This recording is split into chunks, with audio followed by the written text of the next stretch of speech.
I have generated hundreds and hundreds of offers. For my own businesses, these offers have generated multiple seven figures a year. For my clients' businesses, the over 4,000 agencies I've worked with and the 260 brands, it has generated over 140 million in revenue. Now, today, I want to walk you through my exact formula for creating an offer. This isn't going to be a long video. It'll be short and sweet.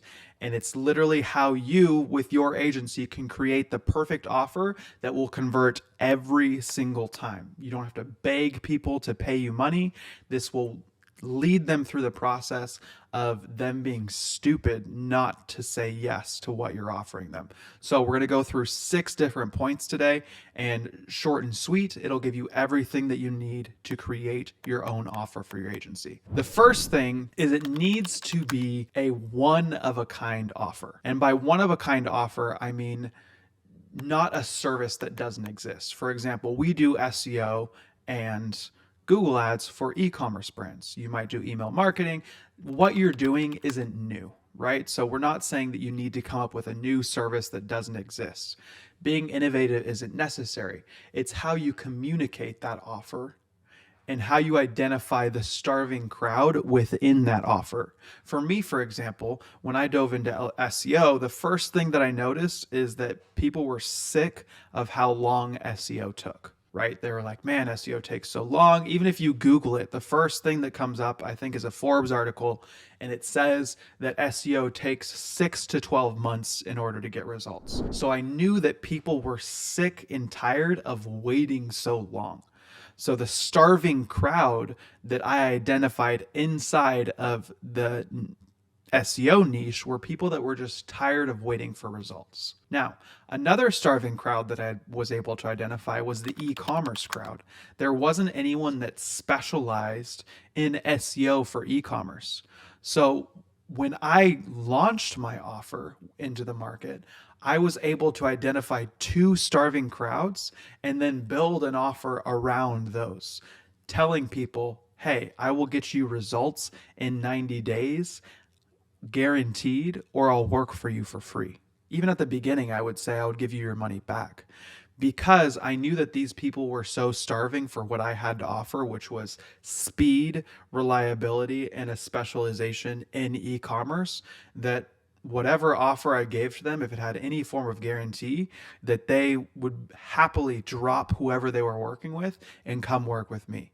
And this allowed me to charge higher prices and attract the largest clients that exist in the market, because what I was offering was one of a kind and everyone wanted it, which allowed me to charge those high prices and find those high tier clients. Now, once you find that one of a kind offer, you've identified that starving crowd. The second thing that you need to do is you need to niche down. But accept everyone. So as I mentioned, through my journey, I had niched down to e-commerce because that was one of the starving crowds that I had discovered through the process of building out my offer. But I would accept everyone. So if a local business came and said, hey, I noticed you're really good at SEO. I want you to do it for our brand. I want you to do it for our company. I want you to do it for our software. I would still do it. But all of my advertising, all of my marketing efforts, all of my case studies, my whole website, everything was around one single niche of e-commerce.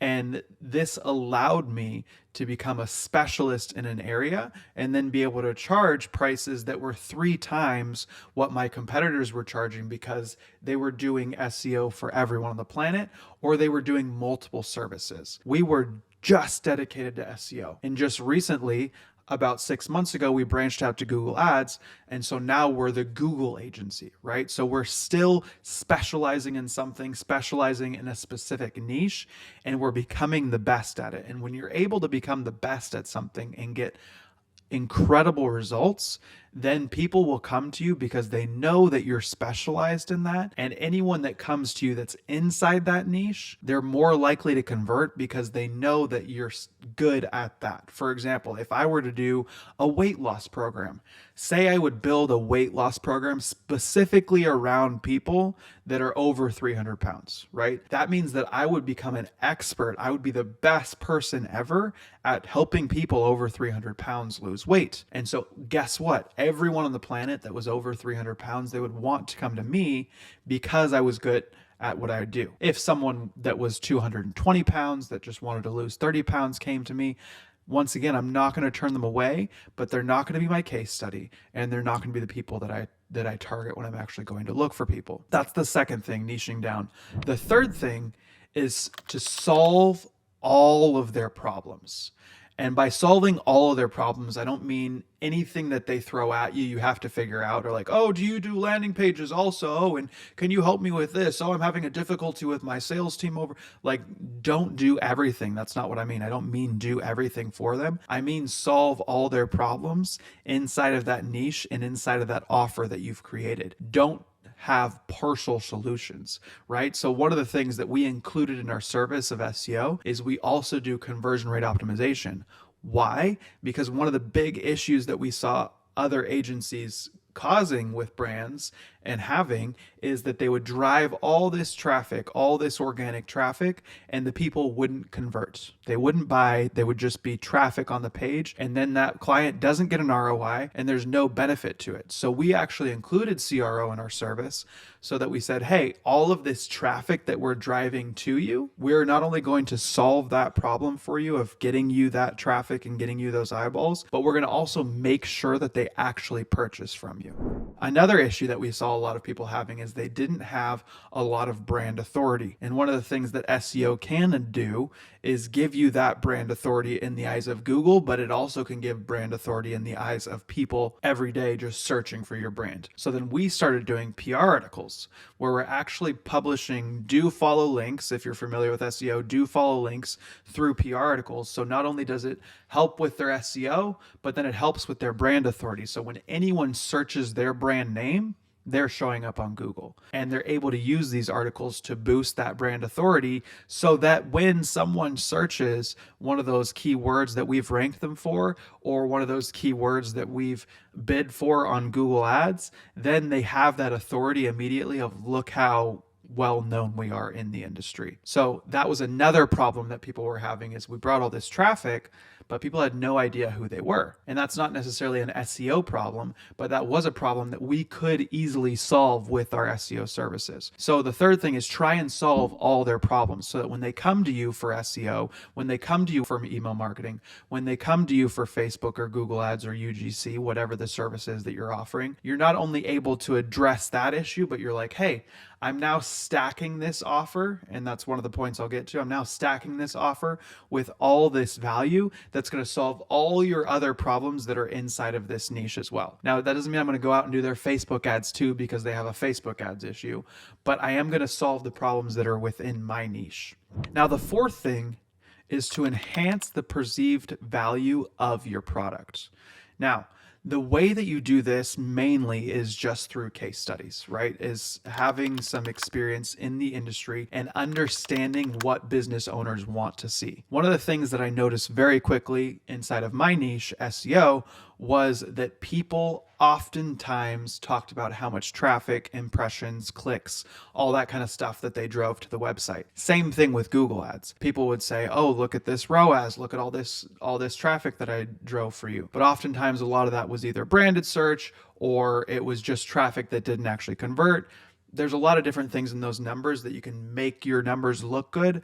But in the end, business owners, they do not care about how much traffic came to their website. What they care about is their revenue, and more importantly, what they care about is their profit. So if we're able to enhance the perceived value of our service and of our product with the correct numbers that we know that these business owners want to see, then that just enhances the value of what we're offering. So whenever I come to a client and I show them a case study, we're only showing them non-branded new revenue that we produced for that client specifically, so that when they come to us, they know exactly what realistic expectations would be in their first 90 days or in a brand that's inside their niche or anything of that realm. Now, if you don't necessarily have those case studies, other ways to enhance the perceived value of your product is maybe testimonials, or just making sure that you fully understand the product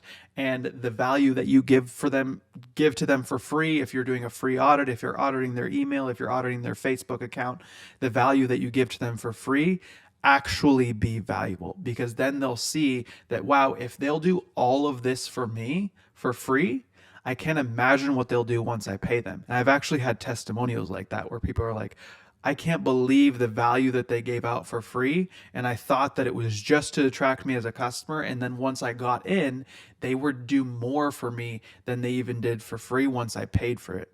So that's a great testimony that you can have for your clients, and that's going to enhance that perceived value of your product. And only you can do that. It's all based on how you position yourself and how you position your offer and how you position your agency. Now, the fifth thing is stack your offer. Now, I alluded to this previously on point number 3 of solving all their problems, but it's similar to that, where you want to give as much as you possibly can.